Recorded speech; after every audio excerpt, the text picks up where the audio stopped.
আজ ৮ই মার্চ আন্তর্জাতিক নারী দিবস। এটি একটি তারিখ নয়, এটা দীর্ঘ সংগ্রামের প্রতীক, এক নীরব বিপ্লবের নাম।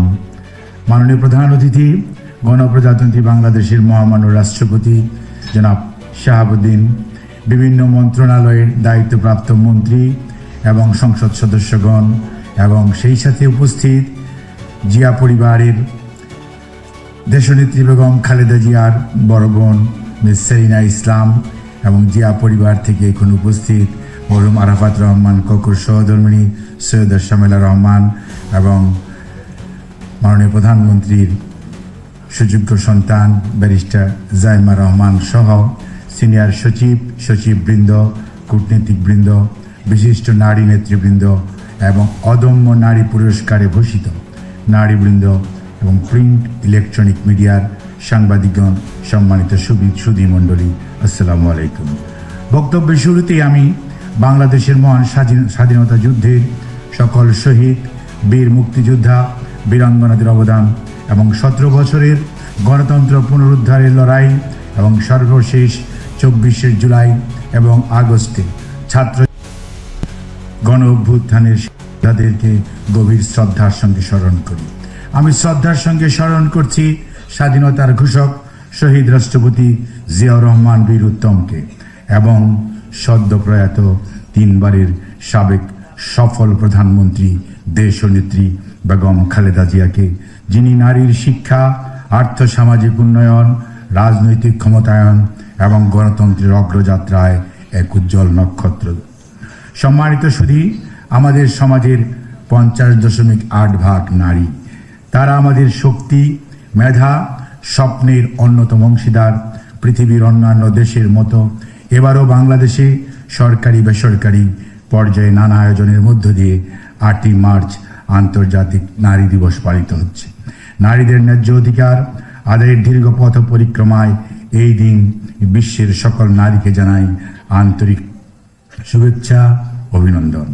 আন্তর্জাতিক নারী দিবসের প্রতিপাদ্য justice action for all women's and girls, আর বাংলাদেশে আমরা সেটি ভাষান্তরিত হয়েছে আজকের পদক্ষেপ আগামীর ন্যায় বিচার, সুরক্ষিত হোক নারী ও কন্যার অধিকার। বর্তমান বিশ্ব প্রেক্ষাপটে এই প্রতিপাদ্য অত্যন্ত সময় উপযোগী, তাৎপর্যপূর্ণ। আমি দৃঢ়ভাবে বিশ্বাস করি নারীর উন্নয়ন মানেই সমাজ তথা দেশের উন্নয়ন।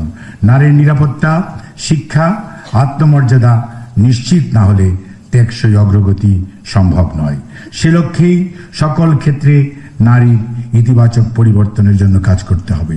উপস্থিত সুধীমণ্ডলী, বর্তমানে মহিলা শিশু বিষয়ক মন্ত্রণালয়ের 5টি অধিশাখা রয়েছে। তার মধ্যে মহিলা বিষয়ক অধিদপ্তর, শিশু একাডেমি, জাতীয় মহিলা সংস্থা, জয়িতা ফাউন্ডেশন, ডিএনএ ল্যাবরেটরি ব্যবস্থাপনা অধিদপ্তর। উন্নত, সমৃদ্ধ নতুন বাংলাদেশ গড়ার প্রত্যয় নিয়ে নারীর ক্ষমতায়ন, শিশুর সার্বিক উন্নয়নের জন্য নিরলসভাবে কাজ করে যাচ্ছে। সম্মানিত সুধী, বাংলাদেশের নারীর ক্ষমতায়নের ইতিহাস আলোচনা করতে গেলে প্রথমেই স্মরণ করতে হয় শহীদ রাষ্ট্রপতি জিয়াউর রহমান বীর উত্তম। 1977-এর দ্বিতীয় সংসদের প্রথম অধিবেশনে তিনি বলেছিলেন, বাংলাদেশের জনসংখ্যার প্রায় অর্ধেক নারী, কিন্তু তারা শিক্ষা, অর্থনীতি, সমাজে পিছিয়ে রয়েছে। জাতির অর্ধেক অংশ পিছিয়ে থাকলে তার সর্বাঙ্গীন উন্নয়ন সম্ভব নয়। এই উপলব্ধি থেকেই তার ঘোষিত 19 দফা কর্মসূচিতে নারীর মর্যাদা অধিকার প্রতিষ্ঠার বিষয়টি গুরুত্ব পায়। তার সময়েই 1976 সালে রাষ্ট্রপতি সচিবালয়ে নারী বিষয়ক দপ্তর প্রতিষ্ঠা করা হয় এবং 1978 সালে মহিলা বিষয়ক মন্ত্রণালয় গঠন করা হয়, যা পরবর্তীতে মহিলা ও শিশু বিষয়ক মন্ত্রণালয়ে রূপান্তরিত হয়। 1980 সালে যৌতুক নিরোধক আইন, নারীদেরকে পুলিশে অন্তর্ভুক্তি এবং গ্রাম প্রতিরক্ষা বাহিনীতে নারীদের সম্পৃক্তকরণ, এসব উদ্যোগ ছিল যুগান্তকারী। শিক্ষা বিস্তারের ক্ষেত্রেও তার উদ্যোগ ছিল সুদূর প্রসারী। সম্মানিত উপস্থিতি, বাংলাদেশে নারীর ক্ষমতায়নের ধারাকে আরও শক্তিশালী করেন সাবেক প্রধানমন্ত্রী দেশনেত্রী বেগম খালেদা জিয়া। তিনি বিনামূল্যে বাধ্যতামূলক প্রাথমিক শিক্ষা আইন প্রণয়ন করেন। মেয়েদের জন্য উচ্চ মাধ্যমিক পর্যন্ত বিনা বেতনে শিক্ষা ব্যবস্থা চালু করেন এবং বিনা পয়সায় বইয়ের যোগান দেন। শিক্ষা উপবৃত্তি, খাদ্যের বিনিময়ে শিক্ষা, ফুড ফর এডুকেশন কর্মসূচি শিক্ষাক্ষেত্রে বৈপ্লবিক পরিবর্তন আনে। তার সময়ই ছাত্রছাত্রীর অনুপাত উন্নত হয়। প্রাথমিক শিক্ষায় মেয়ে শিশুর অংশ